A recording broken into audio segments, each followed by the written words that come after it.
Hello everyone. तो हमारा question है if alpha and beta are zeros of this polynomial. अगर अल्फा और बीटा इस पोलिनोमियल का जीरोज है तो सबसे पहले हम क्या करेंगे, इस पोलिनोमियल को लिख लेते हैं। देखिए हमारा जो पोलिनोमियल है वो पोलिनोमियल है 2x² प्लस 5x प्लस के।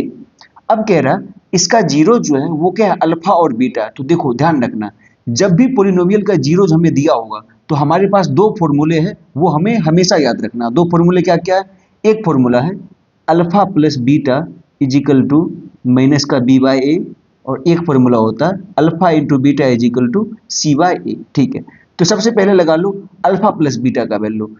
तो alpha plus beta is equal to क्या होगा, बी माइनस का बी बाई ए। तो यहाँ माइनस बी कितना हो जाएगा, माइनस का 5, अब बाय ए कितना हो जाएगा 2। ठीक है, और अल्फा इंटू बीटा क्या होगा, सी बाय, सी क्या है यहाँ पर के। ठीक, अब बाय ए क्या है 2।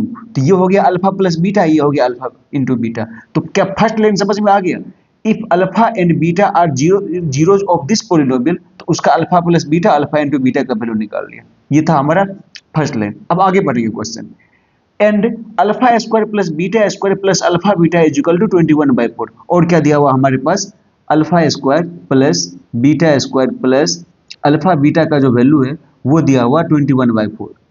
पूछ रहा फाइंड द वैल्यू ऑफ के का वैल्यू क्या होगा। देखो alpha square plus beta square plus alpha beta का वैल्यू दिया हुआ 21/4, जिसमें क्या अल्फा बीटा का वैल्यू क्या हमें पता है। यस, यहाँ पर हमने क्या अल्फा बीटा का वैल्यू निकाला। अब alpha square plus beta square का वैल्यू कैसे निकालेंगे, तो इसको निकालने के लिए एक फॉर्मूला होता है हमारे पास जो हमें मालूम होना चाहिए, ए प्लस बी का होल स्क्वायर। क्या होता है ए प्लस बी का whole square, a square plus b square plus 2ab। तो उसी फॉर्मूले के हेल्प से हम alpha square plus beta square का वैल्यू निकालेंगे। कैसे देखेंगे, पहले अल्फा प्लस बीटा का होल स्क्वायर हम लिखेंगे। अल्फा प्लस बीटा का होल स्क्वायर क्या होगा, alpha square plus beta square plus 2 alpha beta, ये हम जानते हैं। हमें चाहिए क्या, हमें चाहिए alpha square plus beta square, इसका वैल्यू चाहिए। तो alpha square plus beta square इसका वैल्यू क्या होगा, ये जो इधर प्लस में ये इधर आके किसमें माइनस में हो जाएगा। तो हम लिखेंगे यहाँ पर अल्फा प्लस बीटा का होल स्क्वायर माइनस का 2 alpha beta is equal to क्या, alpha square plus beta square. ठीक है, अब ये जो alpha square plus beta square है इसका वैल्यू क्या आ गया, ये आ गया। तो इसको यहाँ पर रख दो alpha square plus beta square की जगह पे। तो क्या लिख देंगे, alpha plus beta square minus 2 alpha beta. ये क्या हो गया, alpha square plus beta square का वैल्यू हो गया अल्फा प्लस बीटा का value square minus 2 alpha beta plus alpha beta is equal to क्या है 21/4, इज इक्वल टू क्या है 21/4। अब देखो यहाँ लिख लो पहले अल्फा प्लस बीटा का whole square minus 2 alpha beta plus alpha beta क्या हो गया माइनस का alpha beta is equal to क्या हो गया हमारा 21/4। ठीक, अब आगे चलते हैं। तो क्या अल्फा प्लस बीटा का वैल्यू हमें पता है, बिल्कुल पता। अल्फा प्लस बीटा का वैल्यू क्या, -5/2।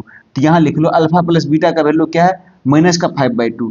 तो माइनस का 5/2 का स्क्वायर माइनस अल्फा बीटा क्या है k/2 इज इक्वल टू क्या हो गया 21/4। तो इसको सोल्व करो, -5 का स्क्वायर क्या हो गया 25 divided by 4 minus k/2 is equal to क्या हो गया 21/4। तो k को इधर ले जाओ, इसको इधर ले आओ, 5/4 minus 21/4 is equal to k/2। LCM क्या आ जाएगा 4, ये हो गया 25 minus 21 is equal to k/2। तो 25 यहाँ पर आ गया 25 माइनस 21/4 बराबर k/2। तो 25 माइनस 21 क्या हो गया 4/4 बराबर k/2। तो 4 से 4 कैंसिल हो गया तो 1 हो गया। तो k/2 इज इक्वल टू 1 हो गया। तो k इज इक्वल टू क्या हो गया 2 × 1 बराबर 2। तो k का आंसर कितना आ गया हमारा 2।